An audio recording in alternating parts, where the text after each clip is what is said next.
चं मी अनिता उमाटे बोलते. परवा मी एक व्हिडिओ टाकला होता बघा. ती मुलगी स्वारगेटला जो त्या मुलीवर अत्याचार झाला त्या मुलीबद्दल सगळेजण म्हणाले त्या मुलीवर अत्याचार होताना ती मुलगी ओरडली का नाही, आहे का नाही. बऱ्याच जणांनी तिच्यावर आरोप लावले ते मुलीवर. तिला एवढं समजलं नाही का, ती गाडी नव्हती आपल्याला गावाला, ज्या गावाला जायची त्या गावाला, तरी कशी काय त्या बसमध्ये चढली. अनेक जणांनी आरोप लावले. कसं असते, ज्याच्यावर जी बितते म्हणजे ज्याच्यावर जी वेळ येते ना त्यालाच माहीत असते की आपण त्या ठिकाणी काय करायला पाहिजे, काय करायला नाही पाहिजे. ती मुलगी जेव्हा बसमध्ये चढली, तिने आता काल सांगितलं, पोलीस जेव्हा विचारले तेव्हा सांगितलं की तो म्हणला, दत्ता गाडे तुला मी जिवंत मारणार किंवा तुला सोडणार नाही, है ना. त्यांनी मारण्याची धमकी दिली म्हणून ती ओरडली नाही. ती काय म्हणाली, तुला बाबा मला काय करायचं ते कर, पण मला जिवंत सोड. कारण आज ती जिवंत राहिली तर परत नंतर सगळ्या जगाला ओरडून सांगू शकते की ह्या माणसाने मला असं केलं. उद्या तिला मारून टाकलं असतं तर कोणाला सांगितलं असतं तिने. 4 दिवस मोर्चा काढले असते, परत झालं काय, तुम्हाला प्रूफ सापडलं नसतं. काय प्रूफ आहे तुमच्याजवळ, कशामुळं तो केला असं अत्याचार. खरंच देवाची करणी म्हणायचं, देवाची लीला म्हणायचं. शेवटी कसं असतंय, काही गोष्टी आपल्या नशिबात ज्या नको व्हायला त्या होतात.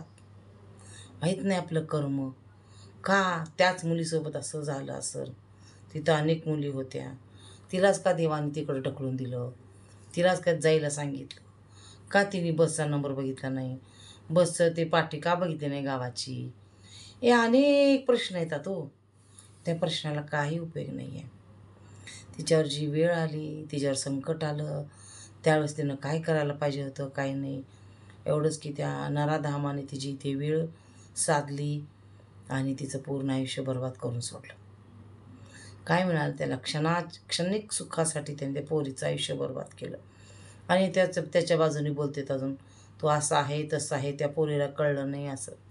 काय उपयोग नाही बोलून हो, जर तरच्या गोष्टी आहेत त्या सगळ्या. समोरचा माणूस आपल्यापेक्षा ताकदवर आहे, तिला माहीत आहे, तर आपण जर काय ओरडबरट हा आपला गळा दाबून मारू पण शकतो आपल्याला. त्याच्यामुळं ती ओरडली नाही, शांतपणाने बाहेर आली. तिला डोक्यात टेन्शन असेल, तिला कितीतरी वेदना झाल्या असेल, जीवाला तिच्या मनाला यातना झाल्या असतील, कोणाला सांगणार तिने. लगेचच्या लगेच तिला भीती वाटायला लागली होती, हा आणखीन इथंच आहे. भीती वाटते ना, घाबरली ती. घाबरल्यामुळं तिने आरडाओरडा न करता शांतपणे इथून निघून जायचा विचार केला आणि नंतर बघू म्हणलं पुढं काय होते. ती सुरक्षित सुटली, ती जिवंत सुटली. कारण आजकाल खूप असे प्रकरण घडलेत पाठीमागं 2-3 महिन्याखाली. रोज प्रकरण घडतात असले. कुठल्या ना कुठल्या भागामध्ये असं एकतरी प्रकरण घडतंच. आणि ह्या खरं अशा अत्याचाराला कुठंतरी थांबायला पाहिजे, आहे की नाही. सगळ्यांनी विचार करायला पाहिजे. ह्या बस तर शिवशाही तर बंद झाल्या, त्या परत कशा चालू झाल्या ते बघायला पाहिजे. सरकारने पण थोडं लक्ष घाला हो. तुमच्या धुंदीतच असता तुम्ही. ह्यानी काय म्हणले त्याने काय म्हणले, तुमच्या घरचेच गाजावाजा चालू असते. थोडं तुम्ही सरकारचं ताब्यात घेतला, तुम्ही मंत्रीपद हातात घेतला, तुम्ही मंत्री झाला, कोणी हे झालं कोणी ते झालं, सगळे तुम्हाला पदं मिळायला लागली आपल्या महाराष्ट्राचे, तर तुम्ही जाणून स्वतः जातीने तिथं जाऊन तुम्ही चौकशी करा. स्वतः कुठल्याही भागामध्ये राहू द्या, किंवा तुमचा एक माणूस निवडा, इथं काय चाललंय, तिथं काय चाललंय, तिथं काय चाललंय, किंवा तुम्ही खबऱ्या निवडा, कुठं काय चाललंय ते माहिती द्यायला तुम्हाला, आणि त्याच्यावर निर्णय पटकन घ्यावा. लई वेळ लावते निर्णयाला, त्याच्यामुळं गुन्हेगारी वाढायला लागलीत. आता जर ह्या गाड्याला जर नाही शिक्षा मिळाली तर आणखीन गुन्हेगारी मिळते. त्याला माहिती आहे काय, 1 महिनाभर ठेवतात आत, झालं सोडून देतात. चांगली कठोर शिक्षा जर लगेचच्या लगेच झाली तर पुढचं जो माणूस आहे, जो एक असं अत्याचार करणारा स्त्रीवर तयार होत आहे, तर त्याला आळा बसेल, तो घाबरेल, नको बाबा आपण असं केल्यावर असं होईल म्हणून. घाबरं म्हणजे लोकांच्या मनामध्ये भीती बसायला पाहिजे की आपण जर असा अत्याचार केला मुलींवर तर आपल्याला अशी अशी शिक्षा होईल, आणि कशीही ते आपल्याला शोधून काढतात. नाहीतर नाही, त्या बिचारीवर एवढे आरोप लावायला लागले, ते तिने ओरडली का नाही, तिला बच्चं काय माहीत नाही, अंधार कसं दिसला नाही तिला, ती आत कशी गेली, सगळं देवालाच माहिती आहे आता. ती कशी आत गेली, गेली आपलं सहज. ताई ताई म्हणला भाऊनी, त्याला काय माहिती आता काय काय उठवलं त्या माणसाने. माझ्याकडनं हिने पैसे घेतले, माझी हिची ओळख आहे. हा अट्टल गुन्हेगारी आहे हा माणूस. कितीतरी गुन्हे केलेले आहेत, त्याला थोडी थोडी शिक्षा झाली, सोडून दिले. त्याला सोडून दिल्यामुळं परत हे गुन्हे घडले का नाही गुन्हे. तुम्ही एका गुन्हेगाराला जर सोडून दिलं तात्पर, त्याचा पंचनामा करत जामीन घेऊन सोडून दिलं, परत गुन्हे करतो तो, परत गुन्हे करतो तो. त्याला माहिती आहे सोडून देतात आपल्याला. तुम्ही अशा जर गुन्हेगाराला मोकाट सोडलं तर काय होणार आहे सांगा. अरे वयस्कर बायकासुद्धा, स्त्रियासुद्धा घाबरतात आता. कारण एक दिवशी वयस्कर एका 70 वर्षाच्या बाईला पण एका कुठल्या तरी गावाला एका माणसाने सोडलं नाही. विचार करा, त्याच्यावर अत्याचार करून तिला घरातच ठेवला 3 दिवस म्हणे. वयस्कर राहू दे, लहान मुली राहू दे, तरुण मुली राहू दे, काय चाललं या देशामध्ये आपल्या. माणसं काय असं पिसाळल्याने करायला लागलेत. जे माणूस बलात्कार करायला केला त्याचा पहिला छाटून टाका, त्याला हे करून टाका, त्याला निकामी करा, त्याचं ऑपरेशन करून टाका, त्याला नपुसक बनवून टाका, म्हणजे अद्दल घडं सगळ्याला. मग ही चर्चा, त्याला रिमांड होममध्ये ठेवायचं, त्याला जेलमध्ये ठेवायचं, तर त्याच्यावर चर्चा होणार. सापडला तो गुन्हेगारी म्हणून तो लपून बसला. आपण कबूल पण केलं त्याने, मी गुन्हा केला आहे, मला पश्चाताप झाला आहे असं म्हणतोय तो, सांगतोय तो. तर त्याच्या बाजून वकील तर किती खोटं बोलायला लागलेत. बोलणार वकील, दिला असं त्यांनी वकिलाला पैसे काहीतरी, त्याच्या बाजूने वकिलाने केस घेतली आता लढायला, मग त्याला जिंकायलाच पाहिजे. ते खोटं असतं तर काय फरक पडणार आहे त्याला. आपला आहे कंटेंट तर आपण सोडवायला पाहिजे त्याला, हे की नाही. काय काय काय काय आरोप लावते, त्या आरोप लावते.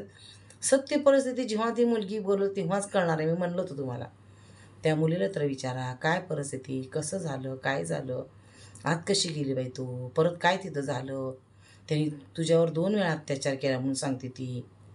विचार करा किती म्हणजे तो माणूस हे असेल, राक्षसी अवताराचा असेल, मुक्काट सुटलेला हा माणूस. असं त्यांनी दुपारी पण कुठेतरी सांगितले एका बाईने की हा माणसाने माझी छेड काढली होती दुपारी, संध्याकाळी छेड काढली, पहाटं तिथंच होतो तो रात्रभर. फोन करतो म्हणे, नंबर घेतो म्हणे, कोणाला त्रास देतो म्हणे, रस्त्याने जे कोणाचे बाथरूम वगैरे असते तिथं जाऊन हे करतो म्हणे, फोटो काढतो म्हणे, काय काय करतो म्हणे. एवढा जर हा माणूस मोकाट सुटलेला, अरे धरान घाला की सोडतायच कशाला त्याला म्हणते मी. तुम्हाला अजून किती सबूत पाहिजेत, किती प्रूफ पाहिजे ह्याच्याबद्दल. हां बा, याचं असल्या जर माणसाला जगात, ह्या महाराष्ट्रात जर सोडलं मुकाट, तरी असे गुन्हे होतच राहणार. धडधडीत चोऱ्या करते तर दिवसा, पाणी प्यायला मागतात, पाणी द्यावं प्यायला म्हणतात. ती बाई पाणी घेऊन आली, ग्लास दिलं की दार ढकलून आत घुसून त्या बाईचं गळ्यातलं मंगळसूत्र ओढून त्याला मारून चोर आता पळून चाललेत. त्यांना भीतीच नाही. काय करणार आहेत मला करून CC कॅमेरे लावले तर काय करणार आहेत. आम्ही कुठं सापडतो त्यांना, सापडत नाही आम्ही त्यांना. धडधडीत दिवसा चोऱ्या काय होते, स्त्रियांवर अत्याचार होते, मारामाऱ्या, खून, कोयता गँग, काय काय काय पुण्यात घडायला लागले बाबा बाबा. तर मला वाटते पोरीने जे सांगितलं ते खरं असेल, त्याच्यावर खरा अत्याचार झाला आहे, तिला दुःख झालं, त्याच्यामुळं ती सांगितली नाही लगेच. इतक्या लवकर तिला सदमा पोचला असेल, एका माणसाने आपल्यावर जर असं केलेलं आहे, अजून तिचं लग्न व्हायचं असेल, विचार करा. आणि ह्याची बायको नाही म्हणते ते आमचं असंच केला नाही, आमचा मुलगा चांगला आहे, आमचा मुलगा न्याय द्या. काय न्याय द्या तुझ्या मुलाला. सगळं स्त्रियांवर अत्याचार करून हे करून टाकायला लागलाय त्यांनी. न्याय द्या म्हण, हे द्या म्हण म्हणते अजून. ना खरंच असल्या आईसुद्धा अशा मुलांना सपोर्ट करतात. त्याच्यामुळं ही मुलांना अशीच वाहवत जातात आणि आपल्या पूर्ण काय म्हणते महाराष्ट्रामध्ये बिघडून टाकायला लागले ते सगळं महाराष्ट्र. पुण्याचं नाव खराब करायला लागलेत.